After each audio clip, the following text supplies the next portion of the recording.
Olá pessoal, tudo bom? Para quem não me conhece, eu sou o Rafael, sou arquiteto de soluções aqui da Microsoft, especificamente para o Windows Azure. E a ideia aqui do nosso roundtable é exatamente discutir cenários. Então eu queria depois a gente passar por cada um de vocês para entender os cenários, depois a gente ver o que a gente pode colocar aqui para a solução rodando. Eu sou o Lucas Romão, Ele já me conheceu hoje. Trabalho no suporte, sou MVP de Windows Azure e vamos fazer aquele bate-papo, alinhar essa arquitetura. Alguém tem alguma coisa específica? Já quer começar perguntando alguma coisa? O que eu sugeriria, tá? De repente a gente passa por todo mundo e de repente vê se tem cenários parecidos. Aí a gente faz uma discussão só dos cenários similares. Cada um apresenta o seu cenário, né? Legal. Eu não tenho nenhum cenário para compartilhar. Tá, Eu trabalho no beleza. CRM. Tá, beleza. Eu, na verdade, tenho dois cenários. Tá, vou anotar aqui, aí depois a gente... Assim, uma questão do bem que eu tenho é quando usar SQL, quando usar storage, por exemplo, ganhar alteração. Então, por exemplo, não, foi um sistema que a parte web não tem quase nenhuma alteração. Toda alteração vai para uma fila e a fila faz alteração no storage ou no SQL e tentar liberar o máximo possível a parte web. Tá, posso colocar esse cara como escolha de repositório, alguma coisa assim? Story, ganho de escalabilidade aí com... Você quer saber o que é mais performático, o que é mais barato? Às vezes, Em qual cenário você utilizaria o storage do Azure? E o que você usaria SQL Database ou SQL Server uma vez? Qual cenário vocês falam? Não, isso vai para SQL, por exemplo, uma tabela de pagamento, coisa assim, eu quero ter uma garantia de lock, dessas coisas. Tá. E não, mais informação, perfil, cenário tipo rede social, eu tenho um perfil do usuário. Quando usar isso numa tabela do Azure, numa tabela do SQL, no storage table, ou criar um blob com um arquivo JSON lá dentro. Eventualmente você pode até trabalhar com outro banco, de repente você pode trabalhar com outro banco no SQL, um Mongo, um Cassandra, alguma coisa assim. E o outro cenário seria? O outro cenário a gente tem uma ferramenta de BI que a gente desenvolveu para análise de services e IS, só que em redes normais. Aí a dúvida é se levar isso para Azure. Tem sempre teve a questão da análise de services no Azure, agora talvez como uma VM, mas aí entra a questão de autenticação, domínio entre as máquinas. Tá, entendi. Aí a SQL serve análise de services no Azure, né? Acho que talvez seja esse um cenário também. E isso aqui é aplicação web, né? Aplicação web. Aí tem, se forem duas máquinas, por exemplo, para dar uma escalabilidade, tem problema de careless, delegation, uma série de questões aí mais complicadas. Tá. Opa, tem um cenário um pouco parecido com o primeiro dele. Tem uma aplicação mobile, um back-end Azure usando website, WebRoll. E inicialmente, na primeira versão, utilizei Azure Table. Agora migrei para SQL, que eu vou explicar os motivos, né? E também ainda tenho dúvida, um receio quanto à escalabilidade horizontal, que é um problema que eu estou receoso quanto ao uso do SQL Database e ter abandonado o Azure Table. Porém, abandonei o Azure Table por problemas, provavelmente por consulta textual, né? Eu não tenho full text, não tenho full text no SQL Database, igual tem no SQL Server normal. E era muito trabalhoso de pegar uma ferramenta tipo Apache Lucene para tentar colocar no Azure. Então aí eu parti pro SQL Server Database. Vai me atender, só estou receoso quanto a se o meu negócio bombar e eu precisar de larga escala. Eu posso falar que esse cara aqui tem 2 votos? A princípio a gente começa por ele. Bastante os dois, assim, Você tem algum cenário específico? O meu é muito distinto, porque o meu cliente típico não pode usar...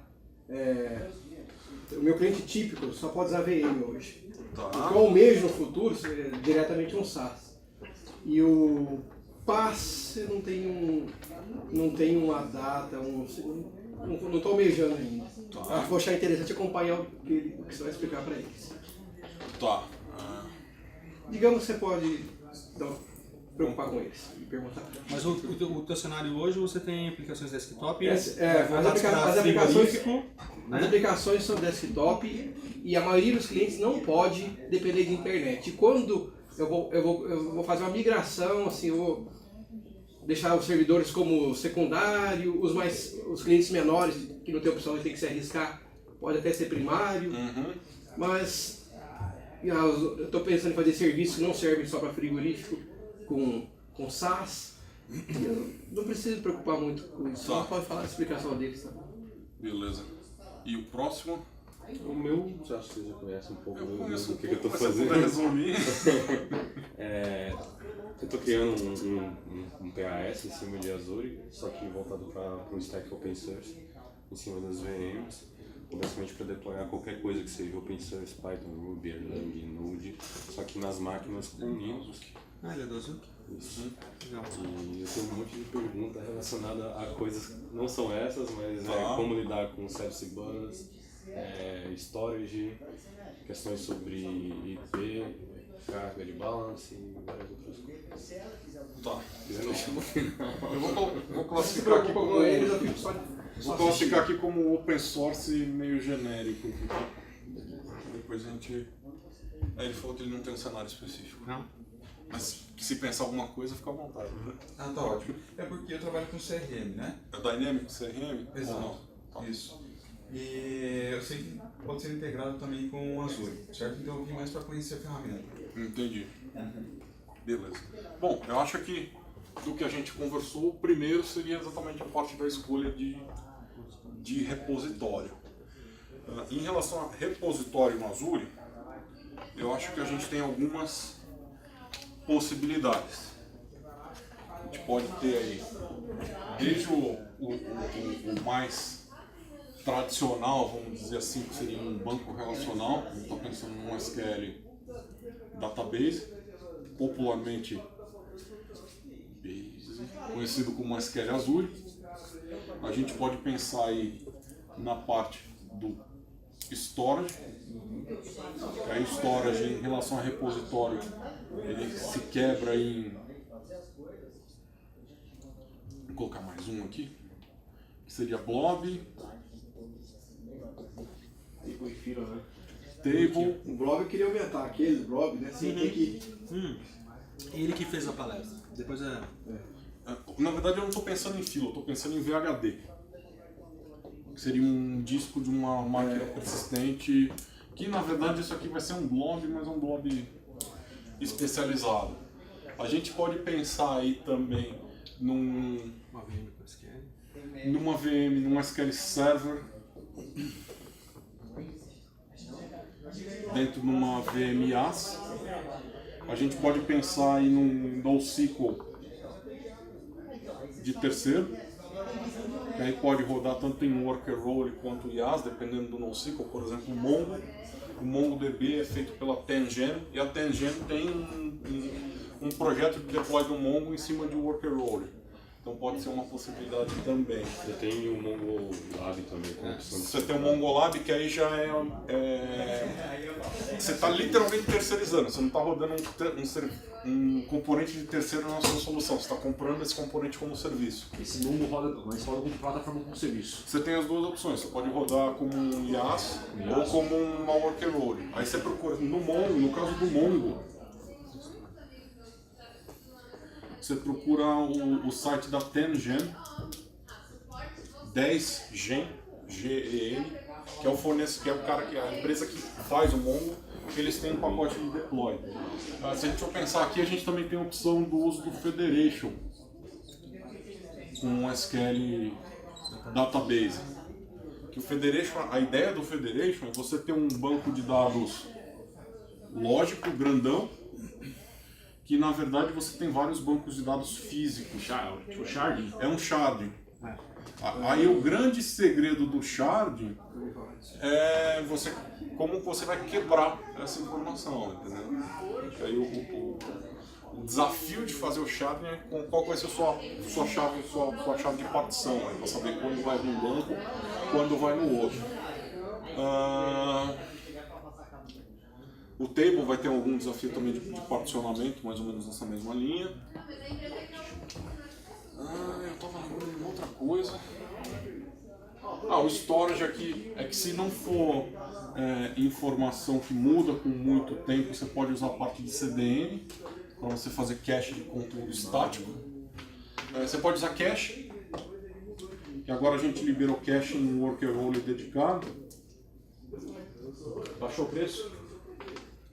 Agora é na memória da worker role, é o preço hora da worker role. Baixou porque tinha um preço apartado do Tinha um cliente, preço era bem abaixo, carinho.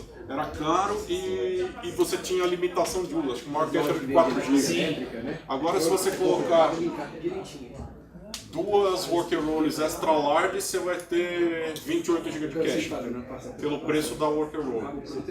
Isso aqui é legal. Lembrando que cache é volátil, né? Sim. Mas é bem bacana. Eu acho que as opções são essas, né? Não lembro de mais nada assim de bate-pronto. Eu acho que o que a gente pode discutir agora é qual cenário que cada opção é mais interessante. Falar um pouquinho? Não, acho que a gente podia pegar cada cenário De repente ver uns detalhes que fala você exatamente mais específico para a gente poder encaixar. Boa. O cenário que eu tive problema, assim, eu tinha uma aplicação mobile que pode ser que venha a crescer bastante, seja elástica. E eu tive esse problema relacionado a consumo. Fui fazer uma busca de, sei lá, estabelecimentos. E eu tenho busca textual. Isso com o Azure Table era complicado. Sim. Eu posso criar partições para conseguir entrar, mas era complicado. Isso acabou me inviabilizando. Aí eu falei, vou partir para o relacional. Parti para o relacional, converti essa parte da minha solução para o relacional. Meu receio agora com o relacional é questão também da escalabilidade, porque se aumentar os nossos processamentos do Web Roads, eu tenho lá uma tabela que vou ter muitas queries disparando contra ela. Mesmo em chave primária, com performance e tudo mais, mas assim, os dados tendem a aumentar, mas eu estaria fazendo limpeza desses dados. São dados que não têm um ciclo de vida longo, você deve ver aí 1 mês, 2 meses de informações. Porém, eu tenho receio quanto ao volume de requisições que eu posso aumentar. Posso colocar NVMs lá, só que o meu banco é um banco só. Eu posso aumentar aquele banco, a máquina daquele banco, né? Mas eu consigo aumentar a quantidade de máquinas paralelas, né? Porque o SQL Server roda uma instância só. Então esse é o receio que eu tenho hoje, isso virar gargalo. Não sei se tiver algum cenário parecido. Você está usando SQL Server ou SQL Database? SQL Database. Tá, só para entender. SQL Database. O que eu acho que a abordagem que você poderia fazer, se você precisar ficar na parte do relacional, é tentar alguma coisa de federation, porque aí você vai conseguir fazer distribuição disso em múltiplos bancos. Um desafio que você pode ter vamos dizer que você tem uma informação que está no... Você precisa pegar uma informação que está no banco 1 e no banco 2. Quando você faz o federation, ele vai particionar a query pela partition key. Ok. Aqui não chama partition key, mas eu não lembro qual que é o termo certo do federation. Então, eu vou chamar de partition key, tá? O que você precisa fazer, na verdade, é uma query. Se eu não me engano, a gente chama isso aqui de fan out query. No blog do Program Manager do Federation ele explica como você faz isso. Então é uma query que você vem aqui, faz a query, vem aqui, faz a query, vem aqui, faz a query, vem aqui, faz a query, meio que junta tudo, dependendo da sua necessidade. Se os dados que você precisa usar conseguem ser quebrados de maneira adequada pela partition key, você vai direto no banco que você está precisando. Se eventualmente eu conseguiria separar meu universo por que ficaria tudo no mesmo banco. Tá, então legal. Se eventualmente você precisar usar informações de mais um banco, aí é uma opção você ir mais ou menos nessa linha, fazer esse fan out query, que seria uma query que roda em todos os bancos de dados. Aí existe uma técnica desde a query em si até a chamada ADO.NET que você faz, que na verdade você acaba tendo que fazer várias chamadas e agrupar isso no seu código .NET, por exemplo. Se eu partir para o Federation, particionando, logicamente, eu consigo separar bem isso aí. Eu tenho alterações de código, é transparente, tenho que passar a partition key, digamos assim. É que quando você trabalha com Federation, tem um comando transact SQL específico. Tipo um use federation. Antes de você rodar tua query, você fala use federation, passa a informação do partition key e o valor do partition key, entendeu? Consigo usar isso no Entity Framework? Consegue. Você tem, na verdade, eu acho que, se eu não me engano, você tem que fazer um override de um método da sua classe de conexão, que é meio que um cara que sempre que ele vai executar alguma coisa, Eu aponto pro... antes de executar você tem que adicionar um use federation na sua query, é um negócio assim, mas dá. Então, Se você procurar, existem samples de federation com Entity Framework. legal, que aí eu conseguia separar ou por estado, país, cidade. Eu tentaria ver um universo que eu conseguisse separar logicamente e impactasse. Então, é uma boa. O que eu ia comentar aqui, o que eu lembrei, o que eu ia falar, é que assim, na verdade, se você usar o Federation é um esquema de sharding de banco, mas você pode fazer um sharding de tudo. Você pode pensar que eu tenho um sharding, você tem duas opções de sharding. Você tem um sharding horizontal e um sharding vertical, ou um sharding misto, vamos dizer assim. Que significa o quê? Vamos imaginar que você tem suas informações, ok? No sharding horizontal, você vai estar quebrando a sua informação de maneira horizontal. Então, vamos dizer, você fala, a informação até aqui fica armazenada nesse local, a informação até aqui fica armazenada nesse local, que é mais ou menos o que o Federation faz, que é mais ou menos o que o Table faz. Só que acontece, quando você faz isso, o tipo de armazenamento é sempre o mesmo, mas o local é diferente. Então é sempre SQL, mas bancos distintos, sempre tables, mas partições distintas. E você tem o sharding vertical, que você fala, essas informações eu ponho num local, fazendo uma comparação seria uma coluna. Essa informação eu ponho em outro local. Então, eventualmente você fala, isso aqui eu estou colocando no SQL, isso aqui eu estou pondo no table, isso aqui é uma informação grande, é um binário grande, isso aqui eu ponho no blob.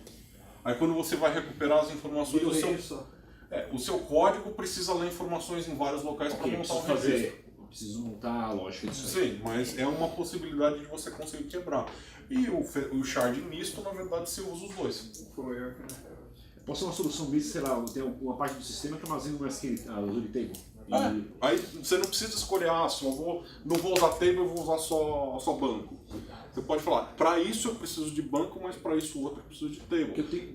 Eu tenho um local no meu sistema que cresce muito. Esse cara podia jogar no Azure Table. E esse local que tem essa query textual, que é um cadastro, essa parte tende a crescer. Tende a ser um banco de dados pequeno. Sim. Isso que eu ia comentar. Um cenário bastante comum, inclusive, ter utilizações de SQL Database e Table. Né, principalmente por questões de performance, e de custo. Né? Que a diferença de preço do database e do storage é muito grande. Tipo, o database é que ele vai ter, quanto mais você usa, menos você paga por giga. Mas o volume inicial, que é 1 giga, sai mais ou menos $10 por giga por mês. Já o storage sai 10 centavos por giga por mês. replicado. Com georreplicação. Na verdade é menos, é 9 centavos e meio, arredondando para cima de 10 centavos. Então, do ponto de vista de custos, o storage é legal. Então, se você conseguir quebrar e usar o tipo de armazenamento para melhor necessidade, dá para você fazer um sistema que escala e também tem um bom balanceamento de custo. Mas aí talvez entre aquela questão, por exemplo, se você fizer o horizontal e o vertical, o momento da gravação é um momento importante, porque qualquer problema durante a gravação, você gera aí um dado corrompido que é difícil de você... Aí entra um desafio aí de manter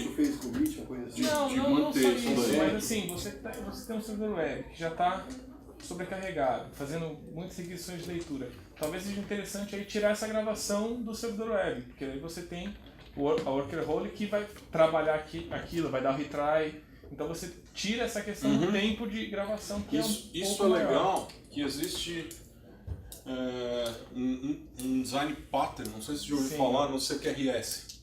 Sim, Command Query. Command Query Resource Segregation, acho que é isso.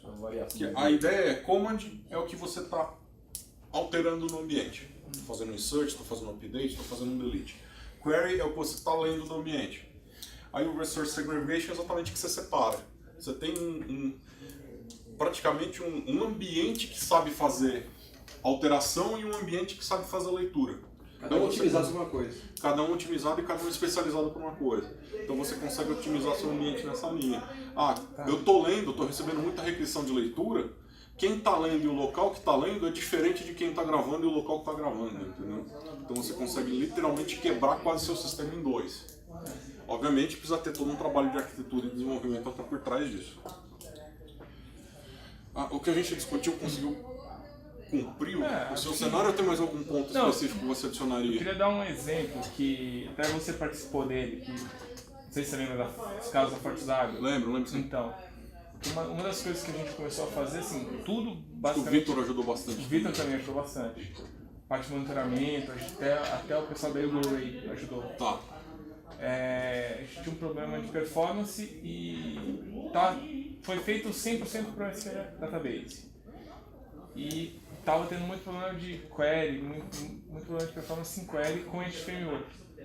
Então as queries mais pesadas, por exemplo, contagem, eu tinha... é um sistema de negociação, então eu mapeava, falava assim, eu faço negociação com você, com ele eu não negocio, com ele eu só negocio à vista. E tinha uns contadores que apareciam, então toda a tela renovava e aparecia um contador. Você negocia com 10 negociantes e tem 3 negociantes que você ainda não configurou. E toda essa contagem era muito, muito pesada. Então isso a gente fez uma tabela no storage separada que tinha essa sumarização dos contadores. Então isso já reduziu bastante. Então acho que um ambiente normalizado, acho que pela minha visão, mais fácil de estar no SQL Database, e você tem Azure Tables também para sumarização e visualização de dados. Eu acho perfeita essa visão, até por questões de desempenho, o storage. A gente teve algumas coisas no storage, mas ele está um pouco melhor agora em termos de desempenho. Mas ele tem, a ideia dele é suportar 500 pela partição, de acordo com cada partição do storage, da table, ele suportar 500 transações por segundo. Sim. Azure Table. Isso.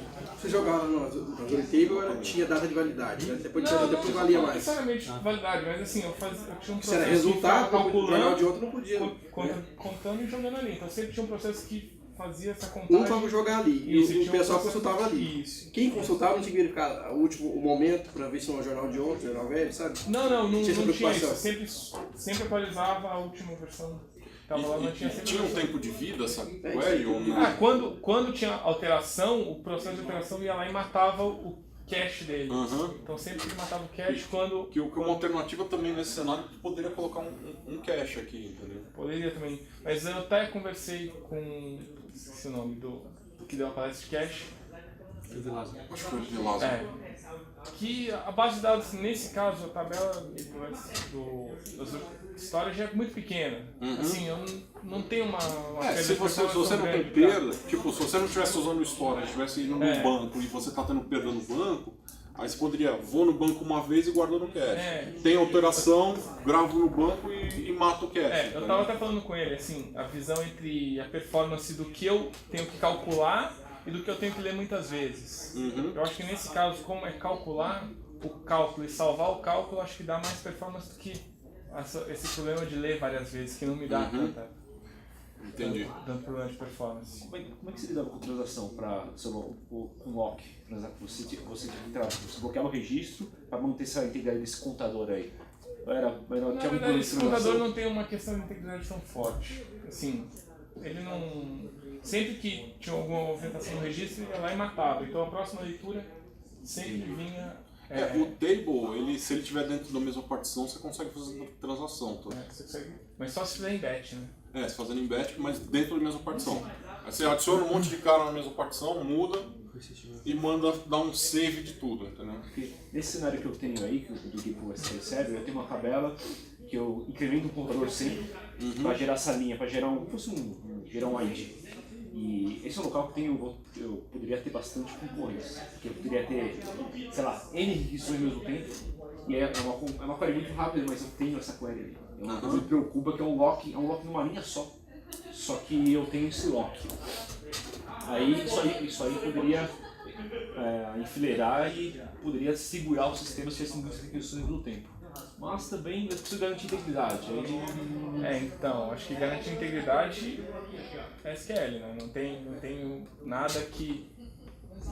Depende. Por exemplo, o SQL vai ter um modelo tradicional, de um two-phase commit, vamos dizer assim. Table, dependendo do que você fosse fazer, se tiver tudo na mesma partição, você consegue fazer via batch. Blob, você tem a opção de conseguir pegar um lease no blob. Então, quem pegou o lease consegue trabalhar no blob. Quem não pegou o lease não consegue mexer. Então, até o lease ser liberado, você fica esperando. Então, o blob também, dependendo de como você usar, você pode trabalhar com alguma maneira de lease. Tá? Que eu vejo de integridade alguma coisa nessa linha. Uma coisa que da nova versão do storage, isso é a nova versão do desenvolvimento, da API. Não sei se teve alguma mudança na parte do servidor, mas não tem previsão de ter link para essa nova versão do storage? Que eu saiba, não. Não? Não lembro de ter visto isso. tem alguma movimentação para importar para dentro do Azure a parte do SEM? Algum mecanismo de busca de texto? Não sei se o MongoDB tem isso aí. Eu não conheço o MongoDB tem, mas Eu assim, não eu fiz conheço. muito Acho que você software consegue falar com mais piedade que a gente. Imagina para fazer busca por endereço, fazer busca textual. Fosse um like no SQL, né? Se eu consigo fazer isso no MongoDB, igual eu consigo fazer no banco no SQL. Consegue com mais eficiência, porque na verdade é um algoritmo para search de texto mesmo, com índice. Agora sim, você não vai conseguir atingir a performance do SEM. É melhor você instalar um Solar, um Elasticsearch, alguma coisa. Eu já não sei se resolve, mas existe uma abordagem para você conseguir ter o Hadoop rodando no Azure. Se for www.hadoopanazure.com, você cai numa página que tem por enquanto... Sob convite ainda. Está sob convite. Mas se você fizer a solicitação, eles estão fazendo, pelo que me passaram, fazendo a aprovação do convite semanal. Você deve receber Inclusive receitas de como rodar o Hadoop direto no Cloud Service. Não, tem algumas possibilidades. Que a ideia Tem o workflow e subir ele, né? Isso. Que a ideia do Hadoop on Azure é tipo, você não precisa se preocupar em setup, montar né? isso daí. Seria como se fosse usar um MongoLab, vamos dizer assim, que você tem um MongoDB que outro você simplesmente usa como cliente, você não precisa se preocupar em manter isso daí. Então tem uma abordagem do Hadoop, eu não sei se o Hadoop consegue fazer o tipo de query que você está precisando. A Microsoft tinha uma iniciativa nos labs dela, de um concorrente do Hadoop. Esqueci o nome, fugiu o nome, de um Big Data da Microsoft, era... Abandolou por ela. É o Dryad. Dryad, isso. Mas abandolou, pelo jeito eles resolveram postar no Hadoop. Não sei.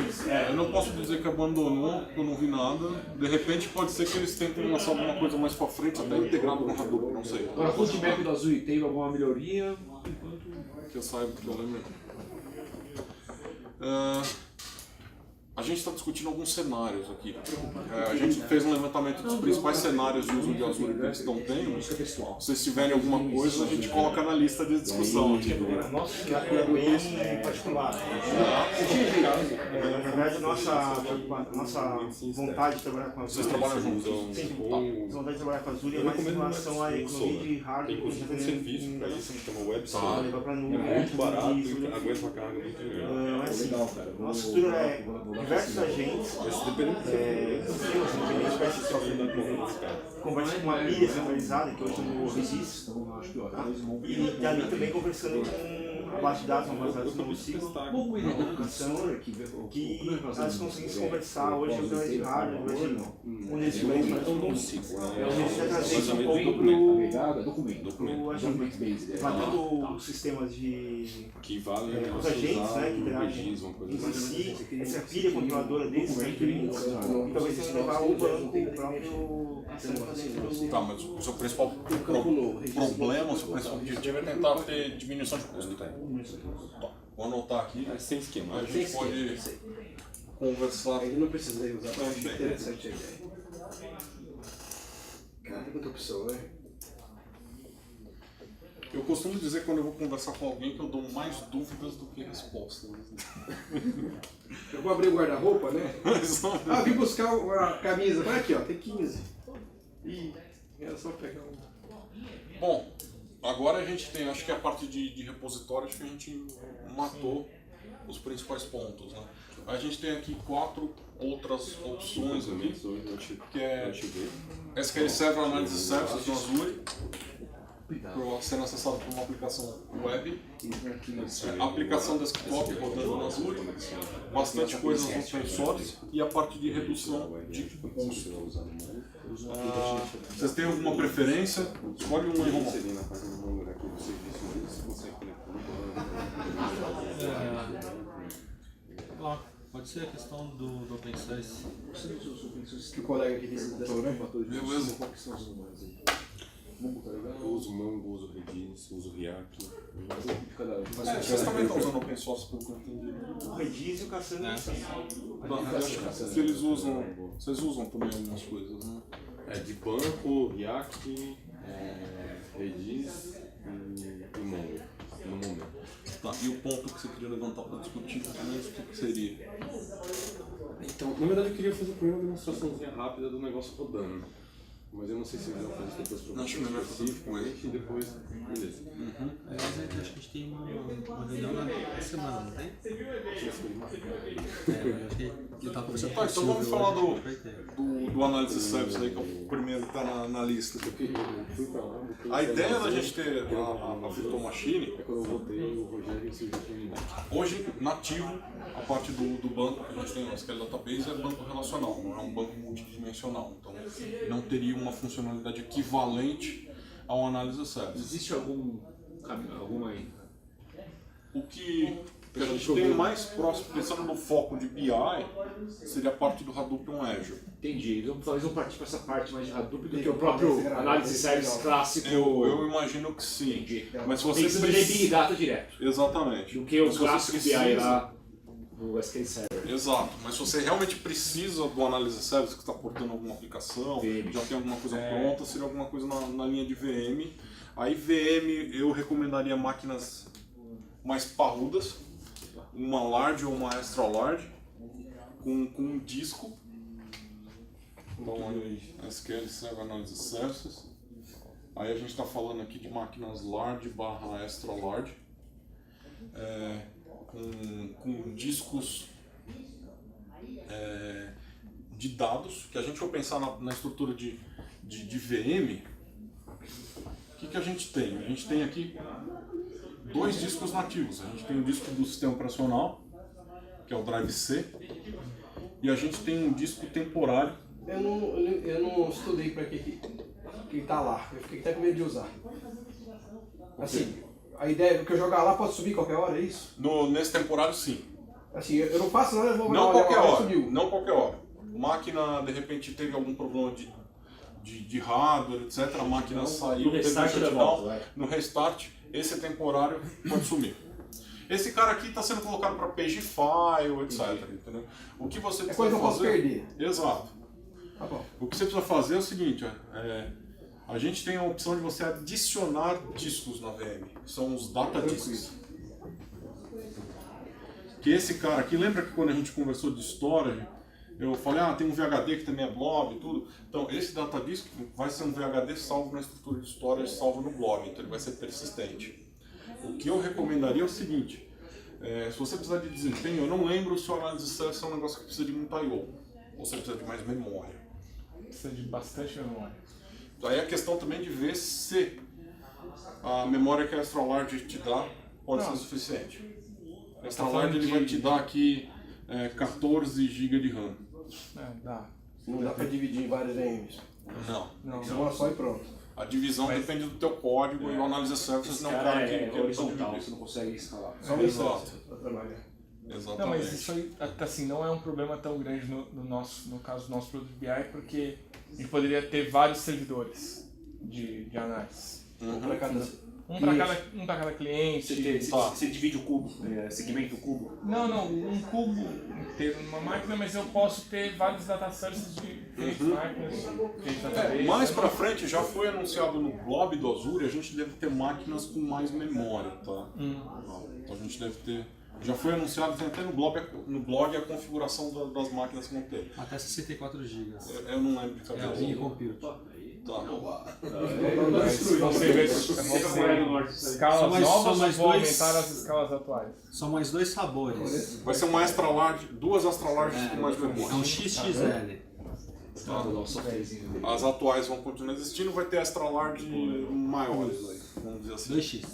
É, vai ser 2x e 3x, né? Mas só que o que vai crescer vai ser a partir da memória. Tem um planejamento para as máquinas precisas com EC2 no sentido seguinte, não necessariamente maior ou menor, mas, por exemplo, com mais memória em vez de sem mudar o processamento. Não, por enquanto não. Isso faz a diferença. Às vezes você está precisando só de mais memória e você tem que pegar mais processamento. Por enquanto não. Não é como montar um Dell ainda, né? Aí, data disk, o que eu recomendo para você? A máquina extra large, você pode ter até 16 data disks. E cada data disk pode ter até 1 tera.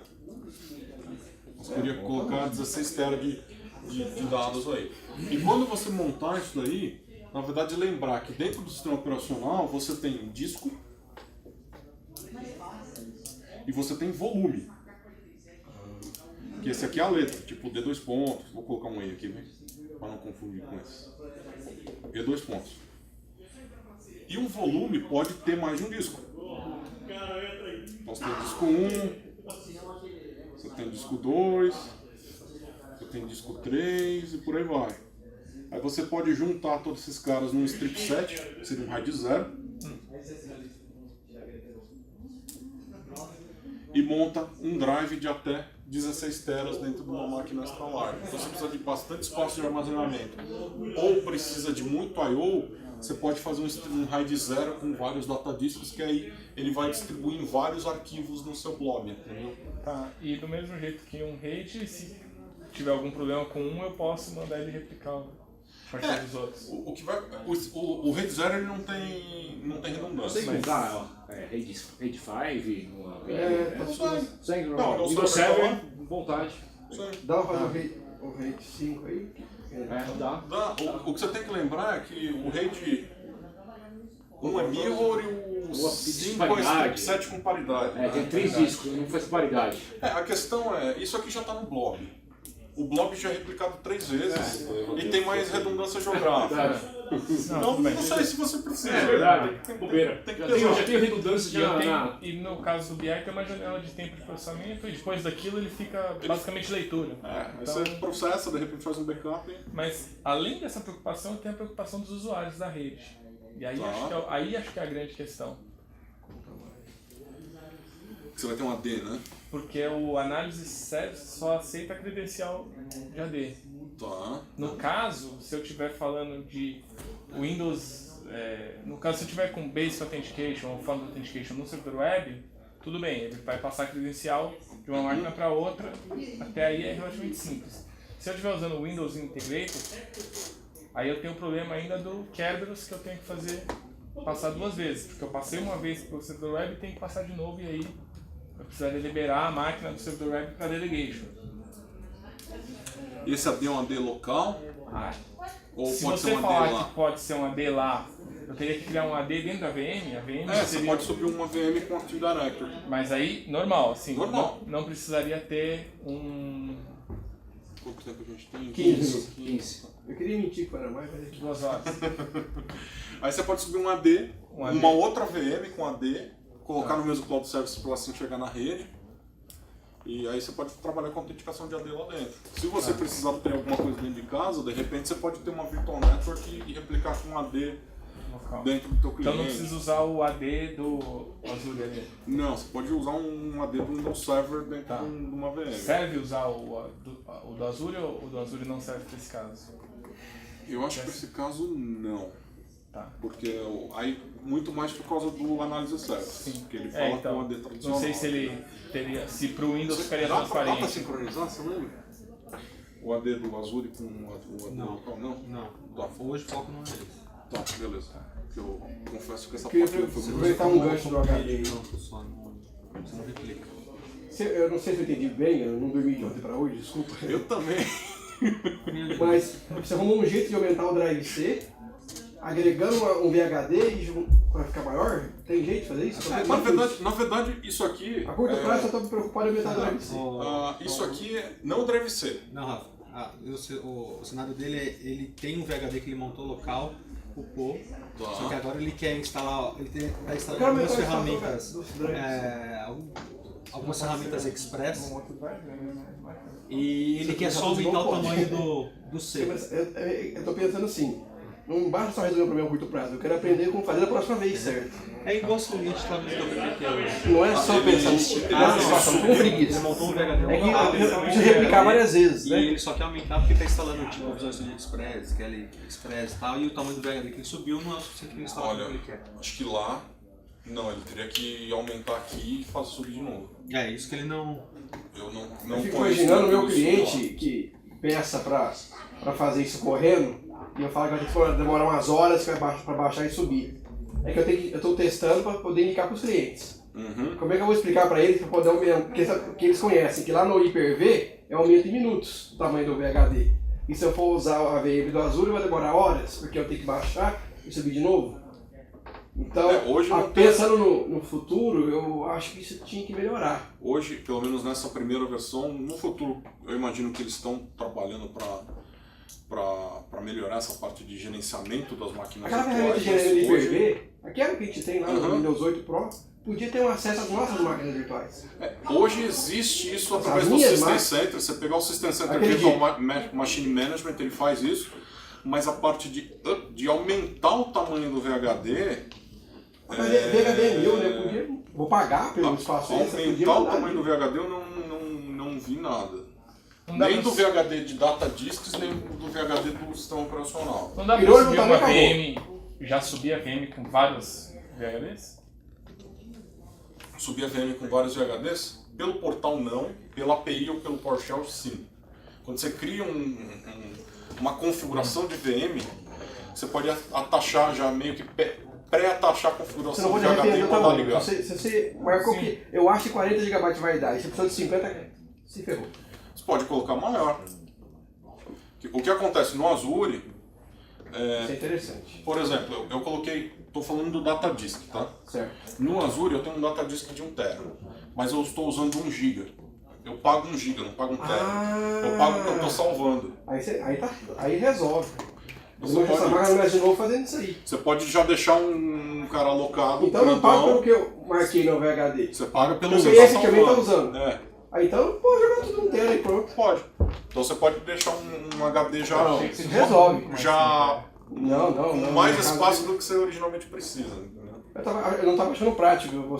O cliente fala, ó, então, você falou, você vendeu a ideia, vou botar meu servidor lá no Azure. Você falou que. Acho que a parte do análise a gente fechou. Eu acho que com a VM, com o AD e o Analysis, eu acho que já resolve grande parte. A única coisa é mapear essa rede depois para a web e achar essa máquina. O web é o Cloud Service? Ou se precisar ser uma VM, pode ser uma VM. Mas... Não, é que no Cloud Service, se você entrar no XML de configuração, a partir do SDK 1.8 você tem uma configuração de Virtual Network. Ah, tá. Então você pode fazer vamos imaginar, você tem aqui que na prática a VM ele roda em cima de Cloud Services também, tá? Mas vamos imaginar que você tem aqui um Cloud Service PaaS e um Cloud Services IaaS, que é onde está... Tá. Que esse cara aqui é onde está o seu SQL Analysis Services e o seu Active Directory. Esse cara aqui é onde está o seu conjunto de web roles. Você pode configurar no pacote, nos seus arquivos de configuração do pacote, que esse cara vai ter uma virtual network comunicando um com o outro. Mas que ele já vai entrar nesse domínio também? Web role no domínio? Web role no domínio eu nunca vi. Porque ele tem que autenticar, ele tem que passar, ele tem que ter a credencial do domínio para ele poder passar. O web role no domínio eu confesso que eu nunca vi. Talvez eu tenha que Seria às vezes como de VM. repente uma startup desk que consegue dar um join no domínio, mas se der um join no domínio a máquina multa. Não sei. Meio Gambi, né? É. Eu já fiz muita coisa para Startup Task que... Se esse cara precisa estar no domínio, eu não sei se o web role consegue entrar, eu não lembro, nunca vi esse cenário, Porque você deu uma dependendo pesquisada. do cenário eu Ou posso... uma alternativa é trabalhar com Uma VM só. com uma VM com IS, entendeu? Acaba sendo isso. E aí outras VMs adicionais com outras análises se eu precisar de mais... Exato. De repente tem uma VM com IS e as VMs do Analysis Services, entendeu? Tá. Web role com AD eu confesso que eu não vi. O que eu vi foi fazer autenticação baseada em claims, claim-based authentication, mas usando o Federation, mas eu não sei se resolve o teu caso. Não, porque eu preciso passar a credencial do Kerberos, não do Kerberos token... pro análise aceitar Tá. como conexão. Web Rolling não deu, nunca vi. Tá. Poderia dar uma pesquisada, mas Tá bom. Mas acho de que bate pronto, não sei. já é um cenário viável pra mim. Tá. O que você pode fazer é, eventualmente, se você precisar escalar isso aqui, eu não sei quanto você precisa escalar essa parte web. O que você pode fazer é montar o seu web server, criar uma imagem disso daí, e quando você for criar a sua máquina virtual, você apontar para a sua imagem já pré-configurada. Então ele já sobe com IS com a tua aplicação toda configurada, entendeu? Pode ser uma abordagem também. Não, tudo bem. Custo. Que eu acho que é o cenário de vocês aí, mais ou menos. O que eu imagino que a ideia de cloud é você usar, que o Condé está falando no corredor aí, gosta de falar bastante, é pague pelo uso, pague o quanto você está usando. Que a ideia literalmente é você não ter um custo de upfront, um custo de entrada grande, você precisa alocar suas máquinas parrudas antes de já dimensionando para cima o que você vai usar, e você, de acordo com a sua demanda, você consegue aumentar ou diminuir o uso do seu ambiente. Então vamos imaginar, não sei qual que é o cenário da aplicação de vocês, mas vamos dizer que de madrugada a sua aplicação quase não é usada. Então de madrugada você poderia configurar o ambiente para usar menos recurso. O problema nosso é que assim, como a nossa aplicação é mundial, então a gente não tem praticamente esses... os picos e vales aí. Enquanto aqui está dormindo, eu tenho uso, por exemplo, na Europa. Então não varia nunca, não varia no ano, varia, não varia, mas é muito pouco, né? Então, se não varia muito, o custo nunca vai ganhar do Enterprise. Ele não vai... Não vou ter um tempo que eu vou poder desligar a máquina. Talvez que eu consiga ganhar, por exemplo, em alguns determinados eventos, a gente tem picos muito grandes naquele evento. Aí sim, eu posso subir um pouco e depois descer. Mas fora isso, o meu uso é próximo do linear. Em relação a custo, acho que a gente poderia pensar também custo de ambiente versus custo operacional. A gente está entrando em uma discussão de PaaS versus IaaS. Você pensar no IaaS você está administrando todo o ambiente. No PaaS, a ideia é que você não precisa administrar o ambiente, você se preocupa só com a sua aplicação.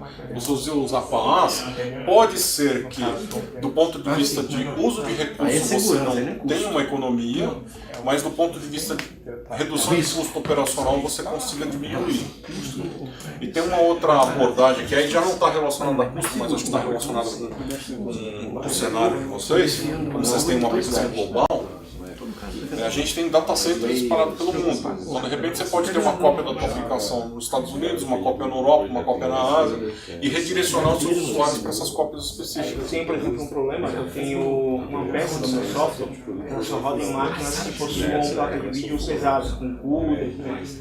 E essas máquinas, elas ficam, então, por exemplo, em data centers, que a gente tem espalhados, mas eles são bem bastante reduzidos. Então, eu vou ter 2, 3 data centers, mas elas conversam com a pilha de controle do seu software, que está lá no Redis hoje, por exemplo, porque eu teria como espalhar isso para que elas conseguissem trocar mensagem entre elas com latências menores. Uma coisa que eu poderia pensar para esse componente é pensar num cenário de nuvem híbrida. Esse componente, eu não sei o que esse componente faz, não sei se é processamento de vídeo. Se for vídeos, no Azure eles poderiam tentar ver alguma coisa do Media Services, que o Media Services faz um coding, faz uma série de coisas. Não sei se isso resolve, mas poderia ser uma alternativa. Aí o Media Services tem um cluster específico de Azure para você fazer processamento de vídeo.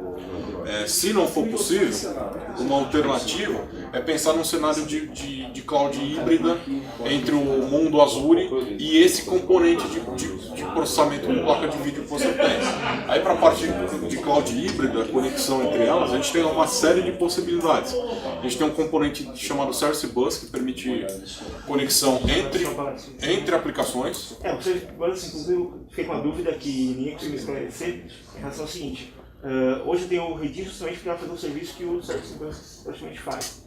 Só que eu tenho um único Redis, por quê? Porque eu não consigo sincronizar hoje eficientemente vários desses Redis distribuídos por geolocalização. E pelo que eu entendi, o Service Bus também não faz isso. Eu abri uma instância dele por exemplo, no data center da Europa, do Azure, ele vai ficar somente ali. Eu não tenho como fazer essa distribuição dessa pilha para que ela esteja em tempo real igual em todos os outros locais. Você quer regionalizar cada um com O sua Service Você Bus não teria que permite usar rodar mais de o Service Bus não permite rodar em 2 regiões e fazer o load balance, não? Não, então ele faz load balance, mas cada um vai ter a sua quantidade de mensagens. Ah, não tem uma Essa fila... mensagem ela não vai se copiar. Mas acho que tem que pegar um lugar central e ter a mensagem Esse foi o única. problema que a gente Sim. levantou em relação ao Service Bus. O que poderia ter, o que você tem, qual que é o tamanho da tua mensagem? O que você tem? É pequena, são JSONs que vão trocando. Eu posso ter a alta disponibilidade desse problema, é isso? Se cair Não, aquele nó, tem a- vai ficar sem? Olha, esqueci, por exemplo, hoje meu tem a meu fila redis, que é a pilha pra de controlar e ter um Se ele blob cai, que tá como todos mantendo os esses agentes JSONs. globais enxergam somente ele, É que é Cai pequeno. tudo. cai tudo.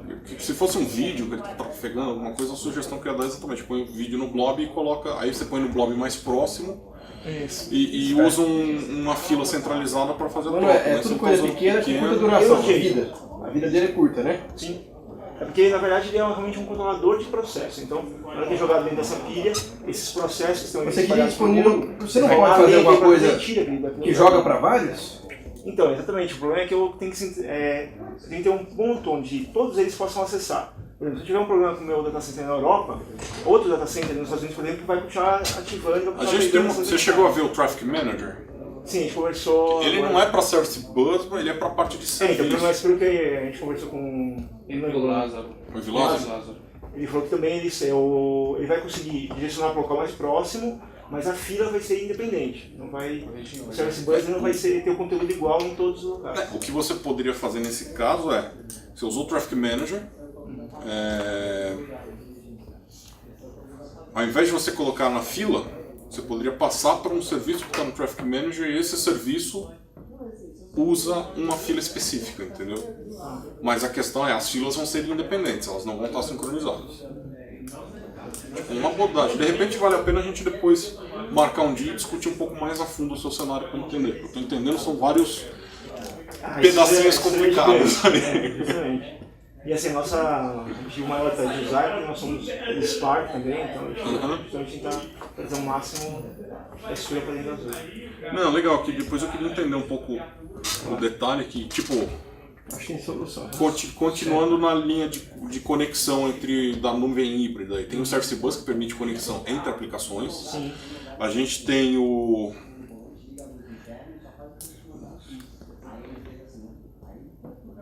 Connect, que ele permite conexão entre máquinas. E a gente tem o Virtual Network, que permite conexão entre redes. Você tem uma pilha aí de modelos de conexão, de integração entre o mundo on-premise, vamos dizer assim, a API tradicional, e o mundo cloud do Azure. Então você tem algumas abordagens que você pode fazer dependendo de cada necessidade. Por exemplo, o Service Bus, eu vi que ele tem uma opção de relay, né? Exato. A questão é, o relay dele, se por exemplo, se eu jogar um redis numa máquina virtual dentro do Azure, um único cliente, e eu estou lá fazendo um relay para esse redis, eu tenho uma cópia dele que eu faço essa cópia manualmente, a cada 2, 3 segundos eu vou lá e copio isso. Se aquela máquina principal tiver algum problema, por exemplo, no Azure da América do Norte caiu, eu tenho que fazer esse relay automaticamente, fazer o failover e jogar para outra? Vai depender de quem conecta. Porque o relay você tem duas pontas. Tem um cara que conecta no relay para ser um server e um cara que conecta no relay para ser um Se client. um server, por exemplo, cai, ele fala automaticamente muda o relay dele, se eu switch para outro server. No relay você também consegue trabalhar com fila. Você tem uma parte lá de topics, se eu não me engano. Que aí você pode ter mais de um cara conectando nessa fila e recebendo mensagem. Então você pode mandar meio que ele faz um multicast. Você manda, ele manda para todo mundo. Então uma alternativa pode ser ter vários caras conectados. Aí aí o que você pode fazer é, se eu não me engano, dá pra você falar quem tem prioridade para receber a coisa da fila. Se o cara cair, o próximo da fila passa a receber. Pode ser uma abordagem. Pois, eu vou deixar o meu cartão com vocês. Eu vou dar estudado um pouco mais a fundo nessa parte aí do relay, comunicação, multicast, tudo, e a gente pode conversar. Ou tem um algoritmo mesmo que fala, tem esse cara principal e está conectado. Aí você tem um secundário que fica dando um ping nele. Deu ping e não respondeu, o secundário vai lá e conecta no relay, entendeu? Pode ser uma abordagem. Esse não, Microsoft. Nossa, tem bastante coisa pelo que eu tô vendo. De solda é melhor esse aqui. Ah, tá, tá. E é isso. Eu acho que é isso que a gente conversou. Open source, a gente falou um pouco dele, tem o seu cenário que você quer mostrar, mas acho que a gente Tem algumas pode... perguntas que eu posso ler aqui e compartilhar. Uma coisa que eu estou em dúvida como resolver é o seguinte. Hoje na minha implementação eu estou usando o S3 para fazer isso. Quando o cara faz o push da aplicação, eu pego a compilação com um processo de build, onde eu trago todas as dependências e gero um pacote. Esse pacote basicamente ele é um Tiger com toda a aplicação e sua dependência para ser executada. Eu subo isso em S3 e aí as minhas máquinas responsáveis por escalar a aplicação baixa isso. É como se fosse o pacote que tem no Cloud Zero.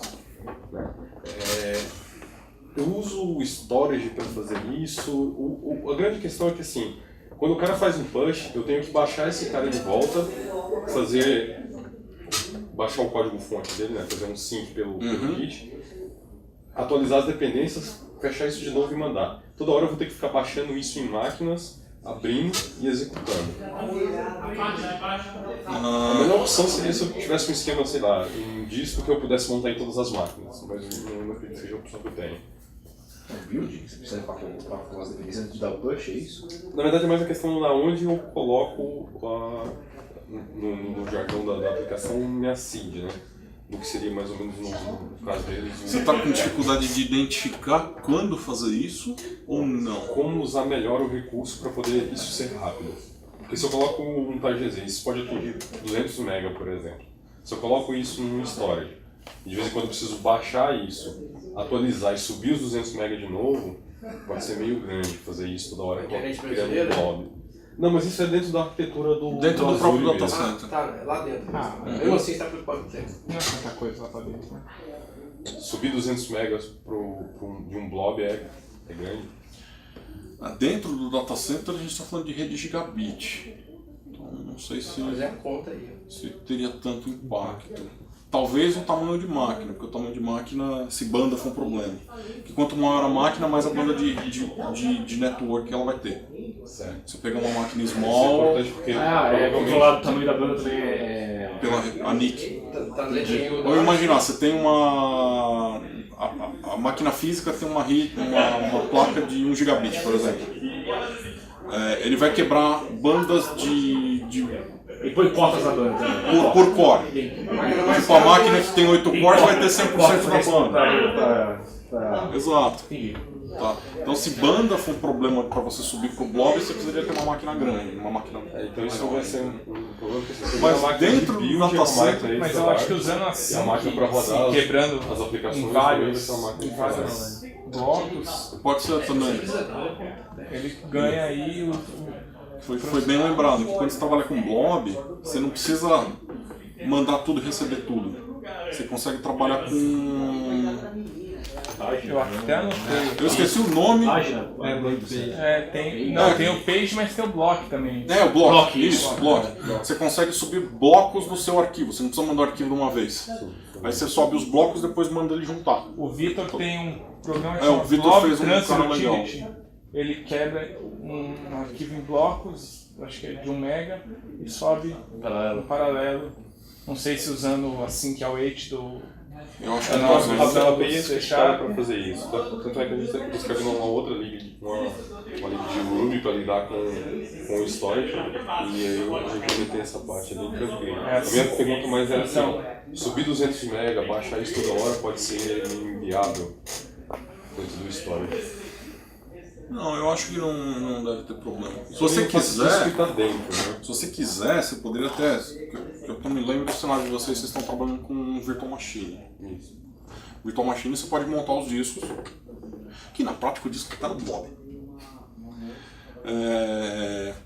Mas pelo fato de já estar local na máquina, eventualmente você pode ter um disco como um cache, entendeu? O processo de montar e desmontar um disco é rápido, não é? Leva 2 minutinhos aí. Não, seria Aí mais defina rápido. Não, eu precisava quase Pegando disso toda hora. Essa é uma opção. Não, acho que... Nossa, essa parte não. É que o disco vai estar no blog. Então, se você usa o blob direto ou usa o disco pode ter uma estrutura de cache em RAM, cache em disco local, tudo, mas na prática você está acessando o blob, entendeu? Eu já fiz coisas parecidas no EC2, eu usava um negócio chamado Gluster FS, que é um disco distribuído, um sistema de distribuição. Mas assim, basicamente ele ocupa espaço mesmo, de qualquer jeito, sei lá, eu teria que montar 16 GB, 16 TB para poder ter todas as aplicações montadas, e o Gluster FS ele faz o processo de distribuir, cache. Só que eu tenho a impressão de que isso seria uma reimplementação do que eu já tenho, e eu posso perder muita performance. O Gluster ele usa muito o I/O, escreve. Quando você fala toda hora, você está falando de quantas operações? O que acontece? A gente está falando de um PAS, e um PAS é quase a mesma ideia do Azure, em termos de a aplicação pode morrer a qualquer hora, eu posso ter que levantar essa aplicação em segundos, eu posso ter que mover a minha aplicação entre máquinas, então pode acontecer a qualquer hora mesmo. A pessoa pode falhar e eu preciso levantar ela de volta em segundos. Tá. Não, eu ia pensar em você ter uma tabela onde você tem a última versão que você publicou Só e para as suas máquinas que vieram aqui baixaram. falando que a gente acabou o tempo também. E aí você, as máquinas que tem ela baixada, qual versão elas têm baixada, qual a data.